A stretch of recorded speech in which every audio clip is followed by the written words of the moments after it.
Elle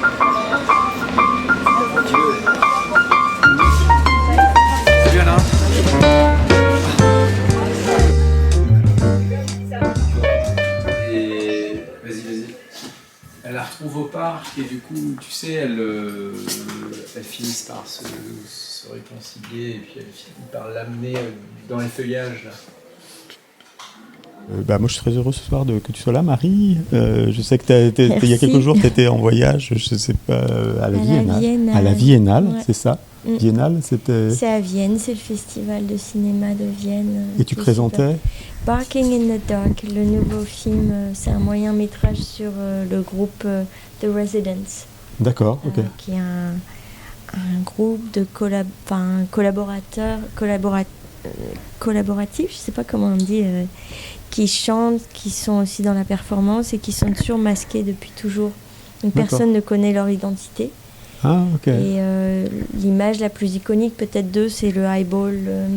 Ils ont un masque un highball, tu as l'air de connaître. Ouais. Donc c'est un groupe de San Francisco des années 60 et je les ai filmés pendant 5 ans, voilà, à essayer de contourner les masques.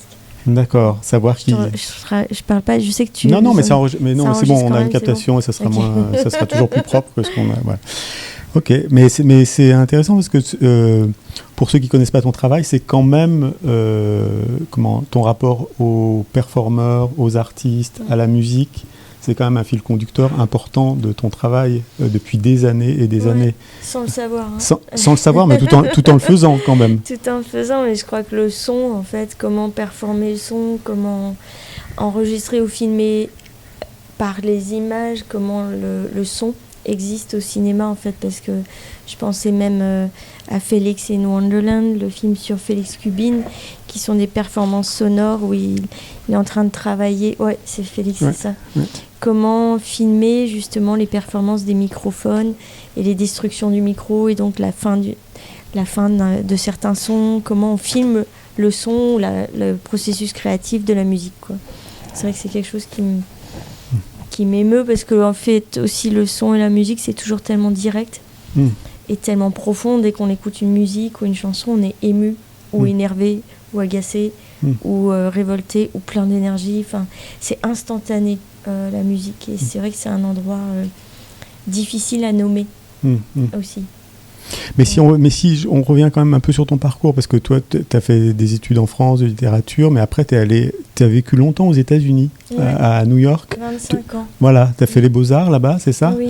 Et c'est parce que j'ai toujours l'impression que les personnes que tu filmes, alors on va en faire peut-être un peu le parcours, mais ce sont des artistes, mais ce sont aussi des amis, et ce sont aussi des amitiés.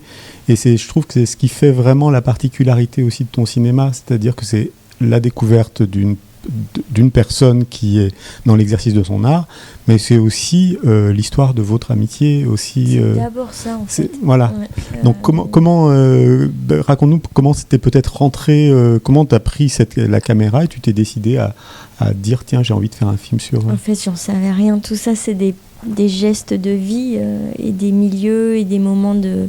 C'était dans les années 94, 95, 96 quand je suis arrivée à New York, quoi. Et je me suis retrouvée, je connaissais personne, je connaissais rien. Et je me suis retournée vraiment dans le milieu de l'underground, de l'avant-garde, du théâtre. Et donc aussi du cinéma qui était très proche, littéralement, physiquement et intellectuellement, dans des groupes de Richard Foreman à Jonas Mekas, du théâtre de l'anthologie Film Archive au cinéma de l'anthologie Film Archive. Et je me suis retrouvée à travailler pour le théâtre et ensuite finir mes soirées au cinéma. Et petit à petit, en fait, c'est des groupes, des gens qui se croisent, les mêmes personnes toujours qu'on retrouve comme à Paris dans les groupes. Et en fait, beaucoup sont des artistes qui étaient vraiment étonnants pour moi. C'était le mélange du fait que tous les artistes étaient multimédia quelque part, acteurs ou musiciens ou poètes ou cinéastes. Tout le monde faisait des films ou s'entraidait ou collaborait. Il n'y avait pas de hiérarchie et pas de barrière entre les postes. Et c'est quelque chose avec lequel j'ai vraiment évolué sans savoir que je ferais des films. Et puis c'est une histoire de temps. Et un jour, un de mes compagnons avec qui j'ai habité 7 ans faisait des films et m'a donné sa Bolex. D'accord, ok. Et quelque part, c'est la caméra 16 mm avec laquelle j'ai fait tous mes films, que j'ai toujours. Voilà. Donc j'ai... Tu tournes toujours en pellicule avec ta en c'est 16 des 000. petites bobines de 3 minutes où il n'y a pas le son qui est enregistré en même temps que l'image. Donc en fait, ça m'a indiqué un rythme de montage, un rythme musical aussi de penser l'image, d'appuyer, de filmer. L'instant de filmer est très très précieux. Et ça a aussi beaucoup influencé mon rapport au son, au montage sonore, à la composition en fait, parce que les deux sont détachés. Mais c'est-à-dire que la captation sonore, tu l'as fait... Je la fais séparément, je passe beaucoup de temps à enregistrer des histoires, puisque c'est souvent des portraits d'artistes, donc des histoires, des phrases, des choses qui passent par que le son, et aussi le contexte sonore des artistes, c'est-à-dire l'état, les pièces dans lesquelles ils vivent, ce qu'ils font, les espaces, mais aussi leur collection de musique, leur collection de sons. Il y a des artistes dont le son est plus industriel, d'autres plus humide, plus chaleureux, d'autres plus complètement exotiques. Il y a des colorimétries du son de chacun. Plus il y a le bruitage aussi. Donc le bruitage, c'est les sons recréés ou inventés par moi à la fin aussi pour créer des couches sonores et créer un environnement pour chaque film ou chaque artiste filmé qui n'est pas obligatoirement ce qu'on attend de la personne ou du moment filmé. Ce qui fait que c'est un jeu aussi, c'est un endroit où ça reste intéressant à créer et c'est pas... J'ai du mal à si tout était su ou connu, je pense que je m'embêterais vite, alors qu'en fait ce que j'adore c'est le montage aussi. Donc il y a cette partie de l'inconnu et de la création jusqu'au bout, autant du son que du rapport à la narration. C'est marrant que tu parles tu as parlé de Mécasse évidemment, nous qu'on a édité, mais dans tous ces journaux filmés ou tous ces films où il y a un vrai rapport à la matière de la pellicule, à la vitesse. C'est marrant que tu rentrais, tu voyais ton film et tu disais il est hyper rapide, alors que c'est un film c'est un film que tu as dû monter et tu as dû passer du temps devant la table de montage, et c'est vrai qu'en le revoyant spontanément on a des perceptions différentes aussi. Moi c'est tout un milieu que je ne connaissais pas, que j'ai découvert un peu grâce à toi, mais le film qu'on nous demandait quand même régulièrement, c'était The Ballad of Genesis et les DJ. Ton premier long métrage, parce qu'en même temps tu te limites pas du tout sur les formats aussi, sur les durées de temps. Là tu disais ton dernier c'est moyen métrage, 43 minutes. Je trouve qu'il y a pas il y a des pépites de 2 minutes comme il y a des enfers de 10 heures. Je sais pas, je trouve qu'en fait le cinéma, le film, il y a une respiration propre à son état. Donc je trouve qu'il n'y a pas d'idée. Après c'est des histoires de financement, mais comme j'ai commencé par le cours, dans un milieu où il n'y avait pas de financement, il n'y avait pas du tout de problème aussi non plus, ni sur la durée, ni sur la façon de créer ou d'approcher le cinéma, quoi. En fait, il n'y avait pas de règles. Donc il n'y avait pas de règles non plus sur la durée. J'adore faire des courts comme des longs. C'est très différent. Il y en a un qui est plus spontané, qui est plus rapide. Et comme je fais des films sur le long cours, celui que tu vas présenter ce soir, c'est 17 ans, quoi, quand même. Voilà, c'est ça. Donc, Peaches Goes Bananas. C'est pas 17 ans d'affilée, mais c'est 17 ans entre de gruyères, avec des moments d'arrêt, des glissements entre plusieurs films. Je fais aussi du dessin et tout. Donc il y a plein de choses qui se mélangent pour nourrir, parfois parce qu'il n'y a pas de financement, souvent, et aussi parce qu'il y a un rythme de la personne filmée. Parfois on n'est pas dans le même pays, ou je fais un autre film en même temps, donc il y a d'autres choses. Parfois on se fâche, peut-être. Ouais, là ça va. C'est vrai, ça peut totalement arriver. Ça m'est pas vraiment arrivé, en fait. Je crois que je perdrais le désir si je me fâchais. Je crois que j'aurais trop peur de perdre l'envie. Ouais. C'est tellement toujours des lettres d'amour que je peux pas perdre l'envie. C'est précieux, et donc ça se cultive. Mais c'est aussi si la personne elle est très occupée ou ailleurs, on n'est pas dans le même pays. Pour moi, comme il n'y a pas d'enjeu financier ou un deadline pour un festival, ça prend le temps que ça doit prendre. Ce qui fait que aussi le temps raconte une histoire, raconte pour Peaches le changement du corps. Comme pour Genesis Peerage. Parlons peut-être de pour les gens qui ne connaissent pas Genesis Peerage, qui était en couple avec les DJ, qui est un artiste, performeur, britannique, je crois. Ouais, anglais. C'est ça qui anglais, ouais, c'est ça. Comme Sheffield. Voilà, et qui est moi que j'ai découvert encore une fois grâce à tes films. Comment s'est fait la rencontre et parle-nous de cet artiste C'est qui est disparu. Une artiste qui est décédée il y a pas tant d'années que ça. Il y a le Covid, voilà, c'est ça. Et Antoine. Jen, je connaissais rien, mais c'est une artiste qui est passée par la musique, qui a inventé la musique industrielle avec la techno, enfin c'est à l'origine, et qui est venue se réfugier, a été repoussée de son pays par la force de son art et de sa performance aux États-Unis, et a créé un autre groupe qui s'appelle Psychic TV, Throbbing Gristle, vraiment une éthique de travail et de performance et sur le corps, aussi beaucoup sur le cut-up, sur le montage, et que j'ai rencontré totalement par hasard en marchant sur le pied à une exposition. Ah oui, d'accord, ok. Et j'avais vu la veille à un concert où juste Jen récitait des poèmes avec un son de guitare. C'était une rencontre qui provoque un film, mais en 2 jours, sans rien connaître. Et c'est peut-être bien de rien connaître parce que c'est peut-être aussi ce que Jen cherchait. C'était pas une fanatique, c'était quelqu'un qui avait aussi des choses un autre point de vue artistique. Donc c'était une rencontre qui a duré 7 ans de travail régulier, de documentation. Et c'est chouette, il y a Carole, c'est bien, mais venez vous asseoir. Il y a Tito, Antoine, mes amis. Attends, je vérifie juste si le son fonctionne bien. On est vraiment entre nous. C'est bien. Asseyez-vous, ouais. Merci d'être là. Il y a d'autres chaises.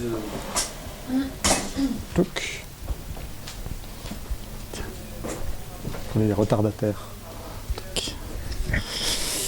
En fait, vous connaissez déjà tout, mais on a 3 personnes qui ne connaissent rien, donc voilà. On fait un petit rappel de voilà. Je m'excuse. Mais la rencontre et les rencontres. Donc la rencontre avec Genesis, ouais. Mais je savais pas non plus que ce serait un long métrage, je savais pas comment il serait fait et de quoi il serait fait. Ouais. Et petit à petit, j'avoue que c'est la relation d'amour qui m'a le plus intéressée, plus que l'histoire de la musique. Oui. Et je pense que l'amour ou la relation amoureuse, c'est souvent le fil conducteur de beaucoup de mes films. Que ce soit moi avec eux ou eux entre eux.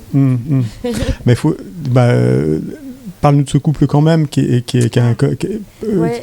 pour des gens qui ne connaissent. Moi, j'ai découvert aussi ça en voyant des films. C'est-à-dire que c'est.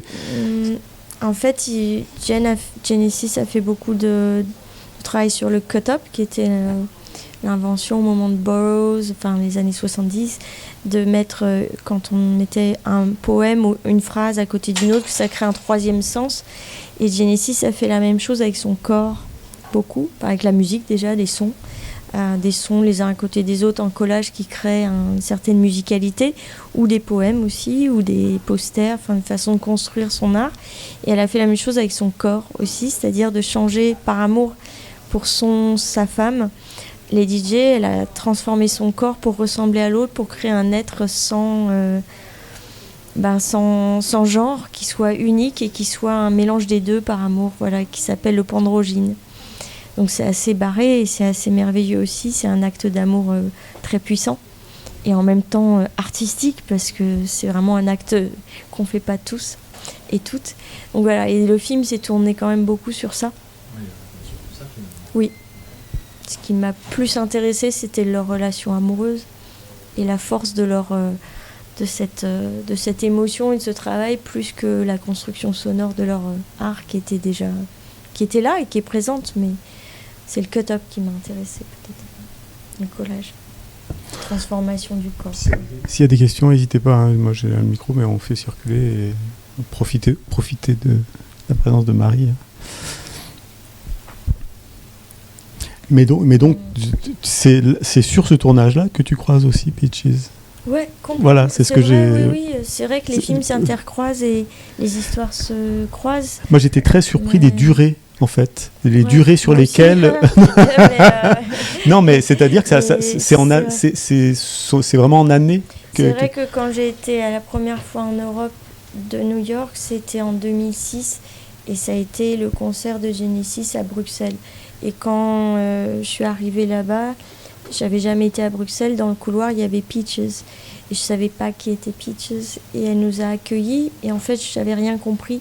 Je croyais que Jen faisait le concert et que Peaches faisait l'ouverture et en fait c'était l'inverse.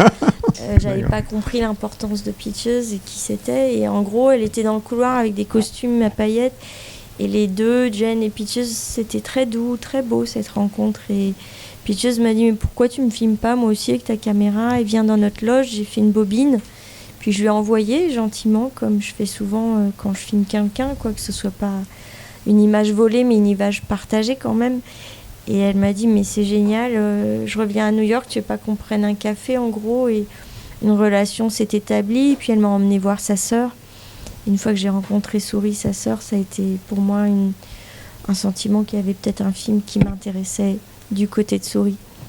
Et la relation des deux sœurs en fait. Mais tu vas presque un peu vite. Un peu vite. Non mais parce que alors Peaches c'est une chanteuse punk. Ouais, moi je saurais pas définir la musique, c'était punk années 80, électro, queer, féministe, canadienne, qui a déménagé à Berlin, toujours aussi engagée et très performative. Et c'est vrai que et sur scène, il y a des elle dépote quoi en fait. Elle a une énergie incroyable, des costumes. Moi, c'est très. Ce qui m'a vraiment plu, c'est la relation avec sa sœur, mais ce qui m'a plu aussi, c'est cette force du corps, de l'énergie, quelqu'un qui suit en fait dans la vie en retrait, doux, assez timide en fait aussi, comme beaucoup de ces personnages qui deviennent des personnages assez doux et timides. Comme Jen, elle était assez timide aussi. Mais sur scène, c'est des explosions, des bombes quoi. Enfin... Mais c'est ce qui est assez fou, c'est que dans toutes ces rencontres et ces artistes et le travail que tu fais de filmer et la scène et l'intime, c'est de voir tout ce fil conducteur et cette même personne que c'est et cette cohérence finalement totale de voir. Bah, on a des opposés. Oui, mais alors là, ce sont des opposés. C'est assez polarisé, quoi, quand même, parce que c'est. J'adore les extrêmes. Je pense que je crois qu'il marche. Si, il marche très bien. Si, t'es enregistré. Mais c'est ça que je trouve très touchant. C'est-à-dire qu'on se retrouve dans l'intime, la vie, avec donc sa sœur. Il faut en parler de Souris parce que c'est quelqu'un qui n'a plus l'usage de ses jambes. Maladie de comment on dit en français ? Sclérose en plaques. Donc en fait la perte de la possibilité d'utiliser tous les muscles du corps, donc réduite à être complètement immobile. Et par contre c'était une bombe de vie quoi, et de joie et ça a été l'influence de Peaches pour devenir ce qu'elle est devenue. Donc c'est ça qui m'a émue, c'est aussi la force de la vie de quelqu'un qui est en train de perdre la vie. C'est toujours la bataille entre la mort et la vie quand même beaucoup qui m'émeut parce que c'est des flammes quoi. C'est un peu la bataille de tous les jours qui crée en fait, qui permet de créer. Mais toi, ça te parle aussi dans ton parcours aussi, ça résonne aussi, tu vois, dans ton histoire. C'est pas un hasard non plus. Voilà. Mais et ce que je trouve très intéressant, même dès le début, donc la façon de film Peaches, j'aime beaucoup peut-être qu'on la montrera peut-être un peu, mais c'est une femme qui vieillit aussi, qui a un corps qui vieillit. Nous tous. Mais c'est vrai que quand on est sur scène, exposé ou actrice ou autre, c'est vrai que le vieillissement, on en parlait avant avec le bouquin de Claudia Cardinal justement. Quand on est actrice ou plus qu'acteur, je trouve, il y a quelque chose de l'image qu'on a et l'image qu'on a avec l'âge quoi. Et c'est beau quand on fait pas 10 000 liftings, mais en même temps c'est aussi bien de se retirer quand on n'a plus l'usage non plus de toute sa tête ou de tout son corps, parce que c'est quand on est exposé autant. Je parle pas de moi, je parle vraiment des actrices beaucoup, d'être pleinement ce qu'on est ou ce qu'on a été ou l'image qu'on a donnée aux autres. Oui, mais là dans le cas de Peaches, je trouve que ce qui est intéressant, c'est qu'il y a quelque chose qui est assumé et il y a une sorte de vitalité d'une femme hyper à l'aise dans son corps. Et elle le montre un peu. C'est libérateur aussi de se dire on s'en fout quoi.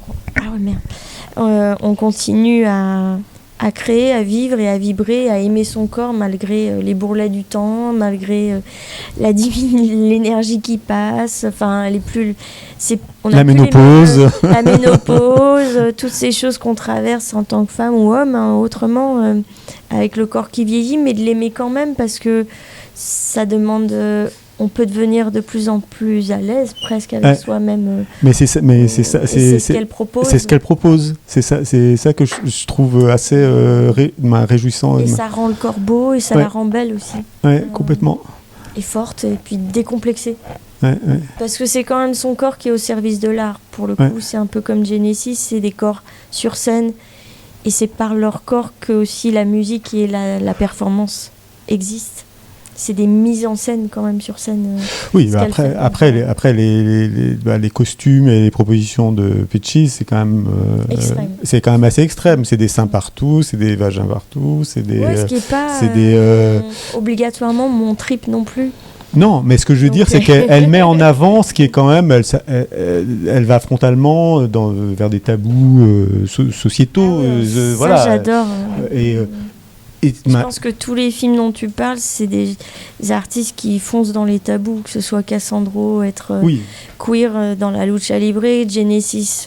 Cassandro, il fait de la lutte du catch, quoi. Et c'est un sport machiste, profondément masculin, et en même temps profondément féminin, je trouve aussi. Et il y va c'est l'autre film qui est sur la table là-bas, Cassandro d'Exotico, que Carole a produit. Tamara Film. Ça a été notre rencontre à toutes les deux, franchement, profondément, avec Antoine Barraud, d'ailleurs, aussi, qui a participé à la production du film. Ça a été une belle balade ensemble aussi.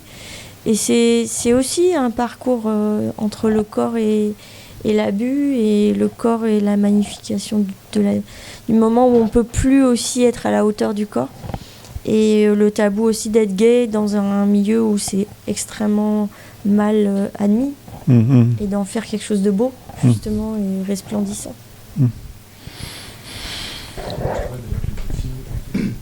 Je trouvais d'ailleurs que Cassandro et Peaches se répondaient beaucoup, finalement. Et ils ont fait un clip ensemble, C'est vrai ? plus. Ouais, j'ai été vraiment surprise un jour. Peaches me dit, regarde ce clip qu'elle a fait. Et en fait, elle fait du catch. Et il y a Cassandro qui catch, qui fait le double d'une femme catcheuse. Et qui aussi fait du catch avec elle. Et je sais, voilà, la boucle est bouclée, encore des gens qui se croisent et qui collaborent, et c'est beau, je trouve, que les mondes tricotés collaborent aussi, quoi, en fait, aussi. Sans moi. Il y a ce même thème de le corps, quand le corps peut plus suivre pour assurer ce qu'on fait sur scène, ou en tout cas quand il évolue et qu'on est obligé d'évoluer avec, quoi. Ouais. Et en tout cas, avec Peaches... moi, ça m'a fait... Alors, j'ai pris un coup de vieux, clairement, quand je suis allé voir le film. Je me suis dit, mince, oui, c'est vrai. Peaches n'est plus comme sur la couverture de ses albums quand on l'écoutait à l'époque, quoi. Mais en même temps, qu'est-ce que ça fait du bien, et de se dire aussi moi, ça m'a fait du bien que tu nous ramènes sa vie contemporaine, où on se dit que elle a gardé des trucs, quoi, et d'une force vitale, parce qu'il y en a qui vrillent quand même dans des parcours... moins joyeux, et où on se dit qu'on les retrouve plus, en fait, et en même temps c'est les retrouver, mais en ayant évolué, grandi, et ça fait... Moi, ce qui me touche, c'est qu'on continue à créer, ou à vouloir créer, en tout cas vouloir trouver un public aussi. Et c'est pas donné à tout le monde, cette force.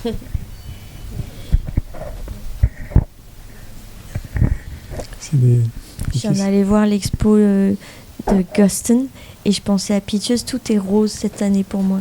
Et avant, je détestais le rose, et j'ai l'impression que j'adore le rose. Je sais pas, j'ai une vision du rose, du chamallow dans ma tête. Des culottes de Peaches. Non, et puis ce qui est très, très beau aussi, c'est de comment on rencontre ses parents aussi. Ses parents, son ami. Moi, leur histoire, à chaque fois, c'est des gens qui sont aussi pleins dans leur histoire d'amour, qui sont en entier. Je trouve que c'est assez beau. C'est la première fois, en fait, qu'il y a, je trouve, la famille au sens du sang. Souvent, il y a la famille de choisie. Et là, c'est la famille vraiment de naissance, et je trouvais ça beau. Moi, je connais pas trop ce rapport-là, en tout cas, à la famille, et ça m'a beaucoup ému que les parents soient là et prennent tout ça comme ça, et soient si fiers et si emballés par la proposition de leur fille, quoi, à n'importe quel âge. Et ça, je trouve ça génial. Ouais. C'est beau. Ouais, oui, on les sent. Oui. Mais on sent beaucoup d'amour qui circule dans cette famille. Et même son ami, c'est marrant parce qu'on l'a au téléphone au début, donc on l'imagine. Bah, moi, oui, c'est vrai. Ah, mais oui. Au début, on l'a au téléphone, et puis moi, je m'en suis fait une idée. Je me suis dit, bon, il doit avoir une sorte de crête d'Iroquois ou de quelque chose. Des géants. Vraiment des projections à 3 balles, quoi. Et je le découvre, et je joue au ping-pong. On joue au ping-pong. Ah non, il lui coupe les cheveux aussi. Oui, au début, il lui coupe les cheveux. Et je m'attendais pas du tout à ce que. Mais oui, ils sont super. Je sais pas, j'ai trouvé que c'était très bien amené. Je sais pas comment, comme si. Il n'y avait pas beaucoup de matière sonore pour parce qu'elle parlait pas beaucoup d'elle. C'était surtout dans la performance qu'elle était le plus présente. Et donc d'amener Black Crackers, son partenaire, qui est génial. C'était aussi dans des petits moments du ping-pong, par exemple, ou des moments assez intimes. Et ça me touchait beaucoup parce que ça montrait des petits moments aussi personnels qu'on a toujours et dont on raffole dans les documentaires, c'est d'aller dans la cuisine de quelqu'un aussi. Enfin, je trouve, en général. Mais toi, avec ta caméra, comment tu arrives à être à capter ces moments, à être présente sans être encombrante ou sans être il y a un moment où tu dis tiens, il y a un moment d'intimité, non, ça je filme. Comment tu le sens, en fait, c'est le temps aussi qui te permet d'être présente ou pas.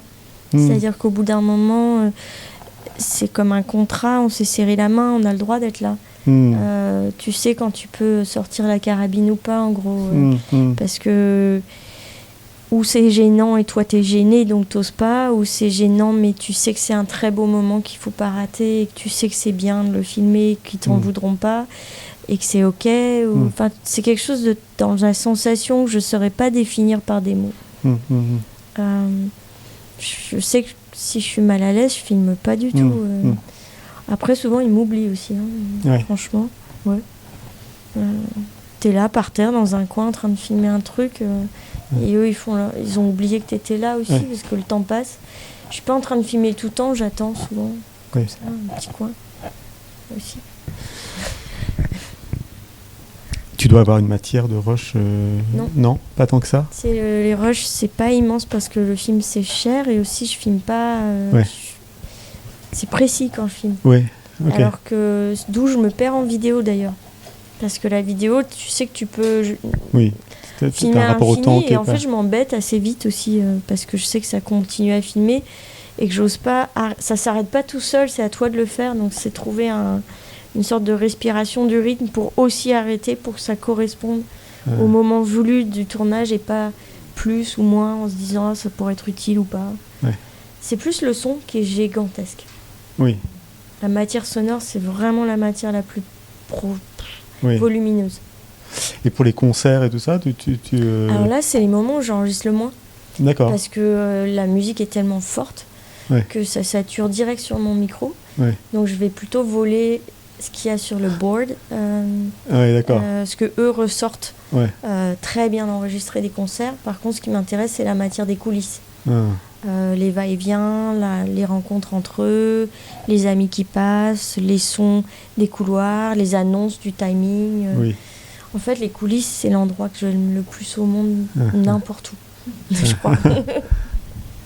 Parce que c'est entre... C'est un moment très vivant, c'est un moment qui n'est pas encore construit, qui est en construction, où tu es témoin de choses qui finiront jamais par être montrées ou qui finiront par se faire. C'est de la matière vivante, je trouve. C'est un délice, quoi. Et tu ne vas pas et tu mets pas le pied sur scène? Non. Sauf sur Peaches. Sauf le rare moment où j'ai eu le droit. Elle me mettait un t-shirt noir pour pas être rayé et visible. Et j'avais le droit d'être sur scène parce que c'était plus des DJ, des scènes où à l'époque on avait le droit de monter sur scène. Et donc d'être aussi proche du genou que du sein, d'être sous la table, au-dessus, de faire partie. Oui, du show. D'où ça donne une matière visuelle qui n'est pas du tout les concerts où on est très loin d'un balcon, à avoir une image plus statique. Et ça, c'est rare, et je pense que c'est de plus en plus rare de filmer comme ça. C'est plus underground aussi. Dès que tu as une certaine renommée, tu as des gardes, une scène, etc., tu es un peu repoussé. En périphérie.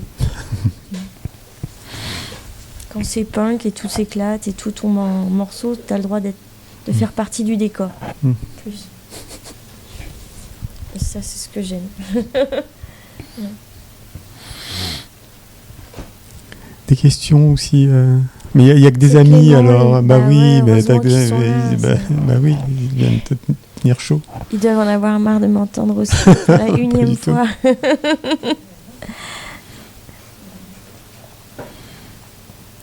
Merci d'être curieux et d'avoir venu découvrir. Les gens passent, tu vois, au film. Alors je t'ai fait choisir quelques films aussi. Oui, et tu les avais pas dans ton catalogue. Alors, il y en a que j'avais pas et tout ça. Je suis arrivée et j'ai choisi d'autres. Alors attends, je vais en chercher deux, trois et j'avais.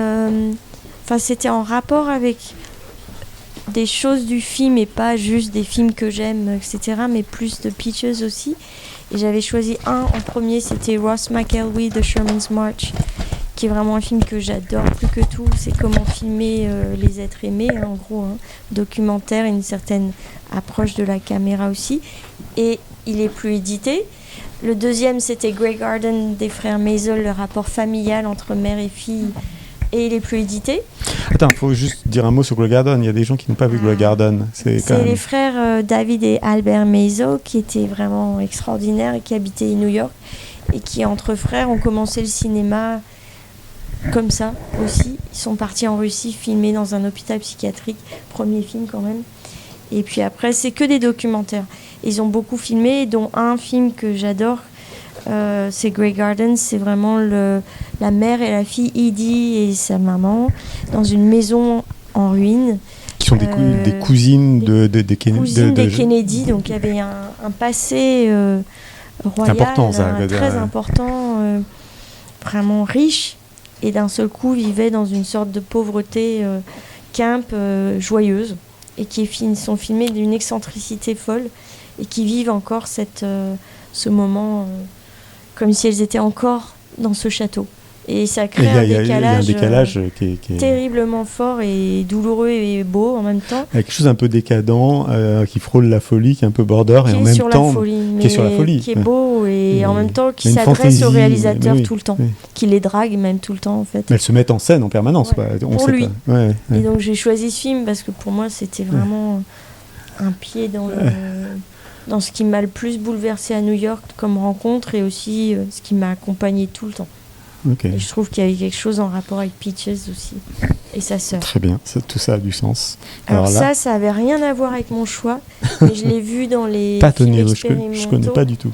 Et c'est le compagnon d'une de mes grandes amies de New York qui s'appelle Martha Colburn, qui fait des films d'animation punk, grâce à qui j'ai rencontré Félix Cubin beaucoup plus tard, sur qui j'ai fait un film. Et Pat, il est de Los Angeles, donc la côte ouest, qui est vraiment une autre partie du cinéma expérimental, très différent du cinéma expérimental new-yorkais. C'est-à-dire ? Et qui est un génie de l'animation, de la surimpression.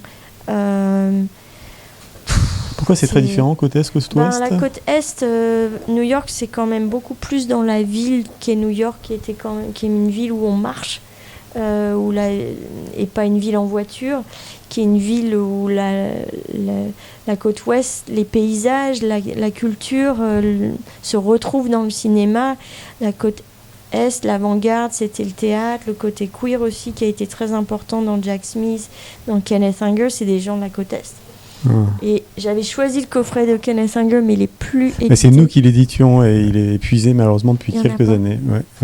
Donc on est heureux de l'avoir, mais pour moi c'était essentiel on le mettra sur le site, on mettra en premier Kenneth Anger. De par tout ce qu'il a créé, tout son univers, la communauté qui l'entoure, les couleurs, la musicalité, le montage. Et j'avais choisi Puce Moment parce que je pensais au tissu, aux paillettes, à l'absence et à la présence, au surréalisme. Enfin voilà, il n'y a pas besoin d'une narration, tout est dit sans avoir une narration écrite. C'est vraiment aussi du collage, c'est de la peinture. Et ça me traverse. C'est des cinéastes qui viennent non pas du cinéma, mais ou de la peinture, ou du théâtre, ou de la poésie, ou de la danse, et qui font des films. Et donc ça a une autre matière, une autre couleur, une autre façon de raconter la vie, la vibration du cinéma, de la péloche, quoi. Et c'est dans tous mes choix, quoi.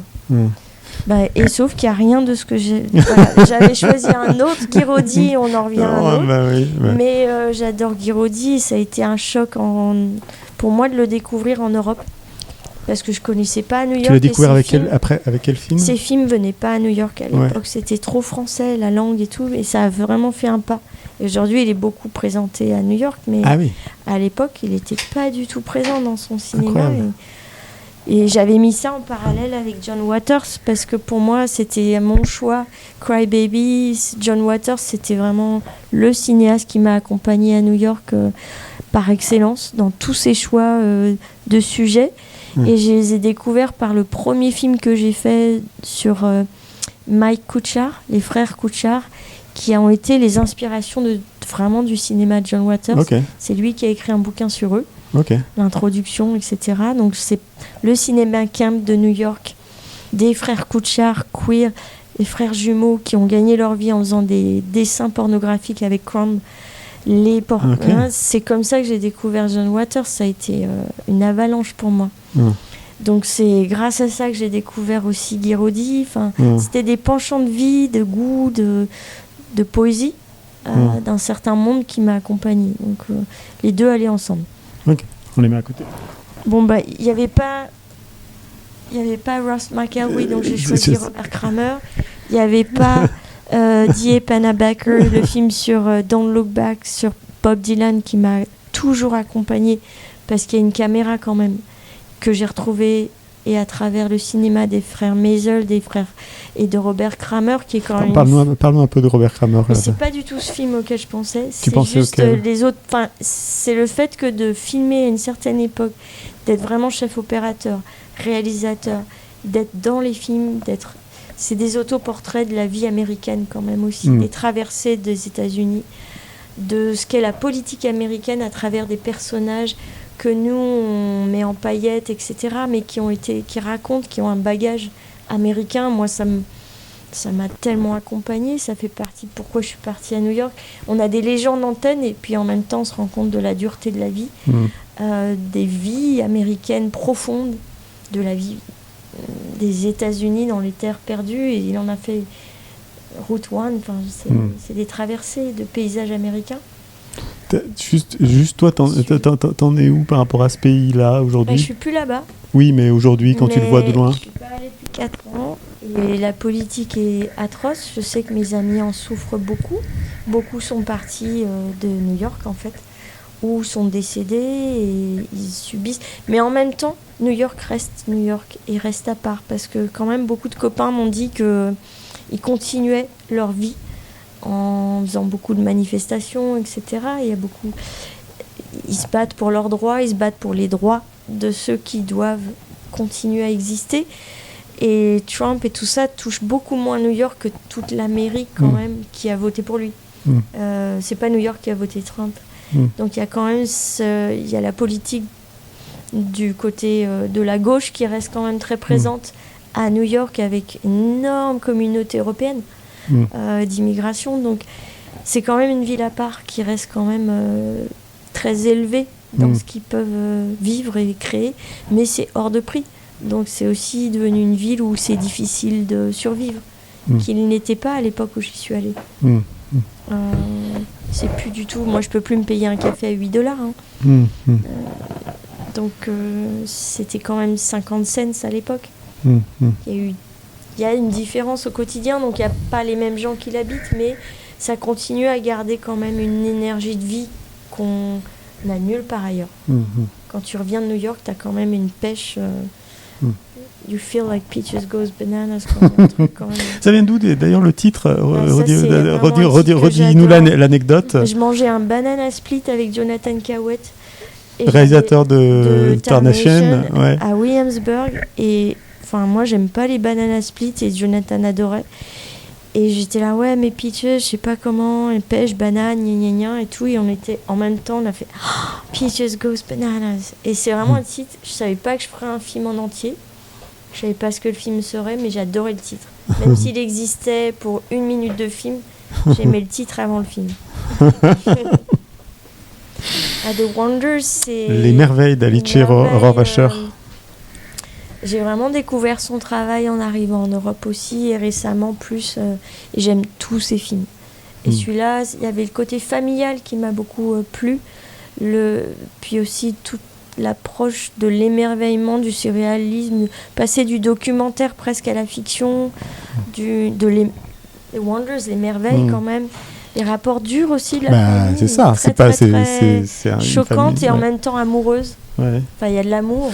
Il y a de l'amour, mais il y a aussi des choses qui dysfonctionnent aussi. Mais je crois que c'est partout dans mon cinéma aussi, donc je pensais que ça me parlait beaucoup. Ouais. Je l'ai fait venir à Lecce, elle est venue ici pour... elle est drôle, c'est une super artiste, c'est une belle personne, ouais, complètement. Donc, c'était très important qu'elle soit dans ma vie de choix. Voilà, Nicolas Roeg. Nicolas Roeg, il y en a deux, ouais. C'est pour pas parce moi, qu'on les a édités, mais parce que ce sont de grands films aussi. Les deux, ça a été une rencontre du montage. Ah bah oui. Vraiment, c'est le montage, le rythme. Pour ceux qui n'ont pas vu, qui connaissent pas le cinéma de Nicolas Roeg, c'est impératif. Hein, c'est dingue. Je ne sais pas comment. C'est le bonheur à chaque fois de rentrer dans son monde. Il y en a qui sont moins bien que d'autres, totalement. Et pourtant, c'est des délices, quoi. Ça fait partie des... Celui-là, pour moi, de mélanger du collage de viande à côté de découverte de son corps à 15 ans, de passer des rituels. C'est hyper expérimental. Hein, oui. Une façon de raconter quelque chose dans le cinéma qui m'a déroutée profondément, qui m'a émue. Qui se passe dans le... Enfin, je vais pas raconter le film, c'est un film à voir. Ça se passe en Australie. Et c'est l'histoire d'une rencontre entre un jeune homme qui fait son chemin initiatique, son walkabout. Walkabout. C'est rituel, passage de l'enfance à l'âge adulte, à 15 ans, par des rituels. Mais pour moi, c'est le rythme aussi du rituel par le montage. Et tous ces films sont des films qui travaillent le temps et le montage. Ouais. C'est des bonbons, quoi. Enfin, c'est fou. Et puis je suis amoureuse de Donald Sutherland, donc il fallait qu'il soit là. C'est un film sur Venise aussi. C'est hyper camp aussi, je trouve. Il y a un côté vraiment bricolage que j'adore. Un bricolage à grand budget, mais... Ouais, un côté giallo aussi. Oui. Il y a beaucoup de choses dans le film. C'est de la peinture, il y a de l'amour. Vitraux. Il y a des couleurs. Complètement, ouais.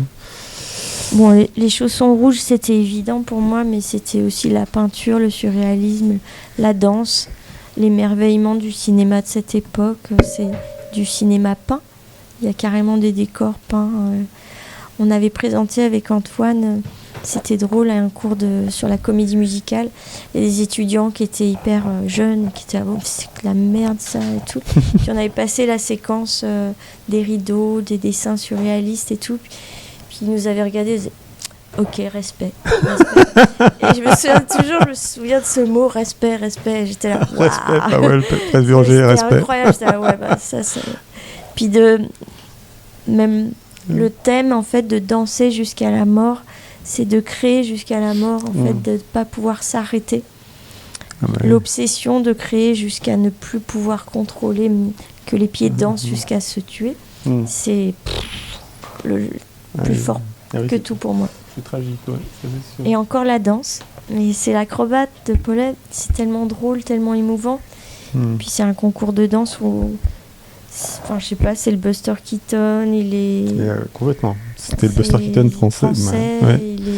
Il l'oncle a de un grand Melky. nez, maghrébin, magnifique. Il y a le côté documentaire presque aussi du film, je trouve, du quotidien, de la répétition, de l'amour. Tout ça dans une danse où on s'y attend pas. C'est quand même une danse d'un concours de danse populaire. Et quelqu'un auquel on ne croit pas, qui devient magnifique. C'est très émouvant et très drôle pour moi. Tous ces films de Paula d'ailleurs, mais celui-là particulièrement. Mais qui se ressemble. Il fera d'autres films qui seront totalement différents. Il est en dehors, quoi, il explose. Ah ouais, complètement. Ouais. Et l'acrobate, c'est trop. D'accord, film de cœur. Ok. Bon, bah c'est bien. J'aime bien faire cette partie-là. T'as bien parlé des films. Bon, ça te va? On s'arrête là. Oui. Merci beaucoup. Frère. Merci d'être Merci venu à la boutique. Merci. Et merci d'être venu. Les amis.